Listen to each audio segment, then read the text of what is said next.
Kenapa sih IPO NCKL ini menurut saya pribadi kurang menarik? Pertama, kita lihat dulu dari profilnya.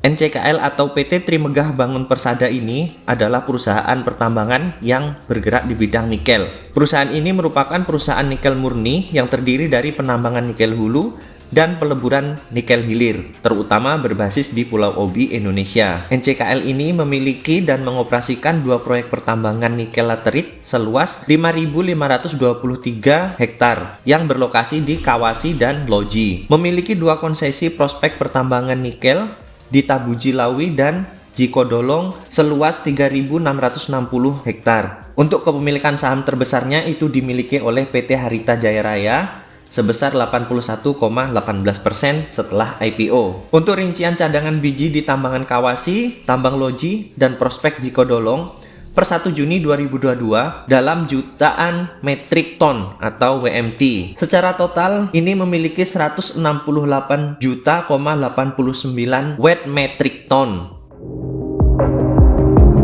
Untuk sisi keuangan sendiri, dari kinerja operasional, pertambangan nikel ini melakukan penjualan kepada entitas anak dan pelanggan sebesar 5 juta,58 juta wet metric ton. Kemudian untuk rata-rata harga jualnya itu di 520.000 per wet metric ton.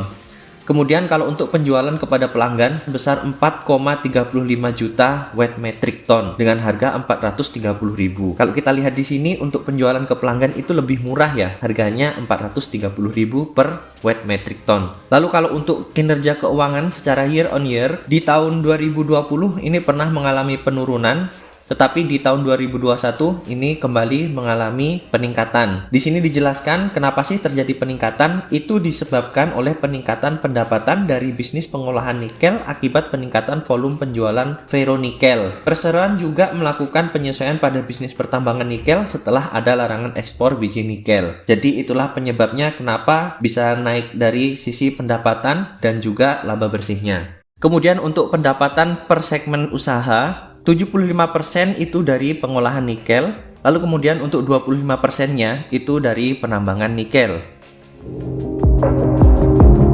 Kemudian kalau kita lihat dari sisi valuasi, ini untuk market cap-nya itu potensinya ada di 82 hingga 84 triliun. Kalau kita lihat dari PE-nya ini 16,3 kali. Artinya ini memang mahal ya teman-teman, karena yang dianggap murah itu adalah PE yang kurang dari 5 kali. Kemudian kalau untuk PBV-nya ini juga 3 kali, berarti PBV-nya ini bisa dianggap premium. Karena untuk PBV yang dianggap murah itu biasanya yang berada di angka kurang dari 1. Kemudian untuk rencananya sendiri, untuk jumlah saham yang ditawarkan itu ada 121 juta lot atau sekitar 18%. Untuk harga penawarannya ini cukup tinggi ya, di 1.220 sampai dengan 1.250. Lalu untuk potensi pendanaan itu sekitar 14,8 triliun hingga 15,1 triliun. Untuk jadwal sementaranya itu penawaran awal di 15 sampai dengan 24 Maret. Kemudian untuk penawaran umum nanti di tanggal 5 sampai dengan 10 April 2023. Lalu kalau untuk pencatatannya sendiri itu nanti di tanggal 12 April 2023. Bagi yang mau ikut, jangan lupa untuk mencatat tanggal penawaran umum dan juga tanggal pencatatannya. Lalu kalau untuk rencana alokasi dana IPO itu 38% itu untuk modal kerja, kemudian 32% itu untuk keperluan entitas anak dan entitas asosiasi yang akan disalurkan melalui setoran modal dan pinjaman. Kemudian untuk 15% ini pembayaran seluruh utang kepada Overseas Chinese Banking atau OCBC. Kemudian untuk 6,5%-nya itu pembayaran seluruh utang kepada PT Dwi Muria. Selanjutnya 5,46% pembayaran seluruh utang kepada PT Harita Jaya Raya dan 2,12% ini untuk belanja modal atau capex. Kemudian selanjutnya 0,89 untuk pembayaran seluruh utang outstanding. Kalau kita lihat di sini, ini untuk pembayaran utangnya ini cukup banyak ya.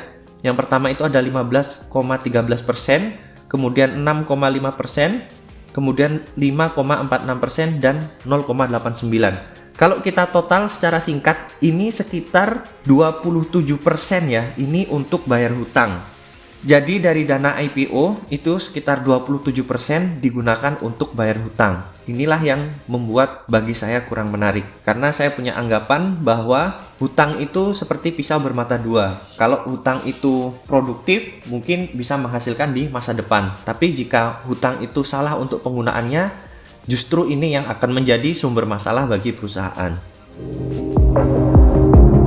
Dalam IPO NCKL kali ini itu ada program kepemilikan saham karyawan perseroan atau ESA, di mana ESA sendiri berbentuk fixed allotment atau saham dengan jatah pasti sebanyak-banyaknya itu 0,5% dengan jumlah 60.477.463 lembar saham, di mana dari ESA ini dalam penjatahan pasti ini tidak dikenakan pembatasan penjualan atau lock up period.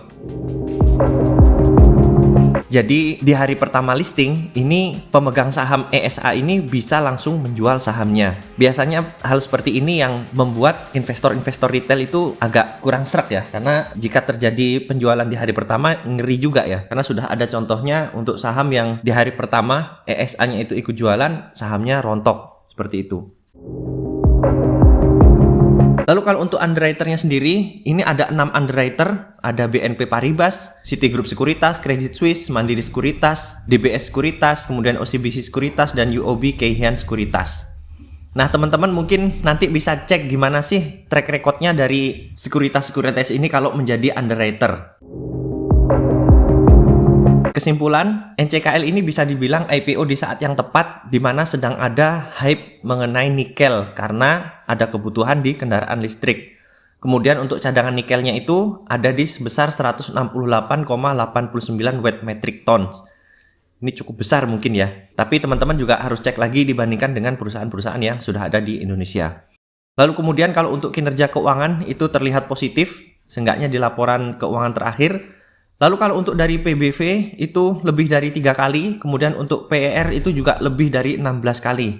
Ini bisa diartikan bahwa perusahaan ini valuasinya mahal dan premium. Kemudian kalau untuk uang IPO-nya ini yang bikin kurang sreg, di mana cukup banyak uangnya yang dipakai untuk bayar utang.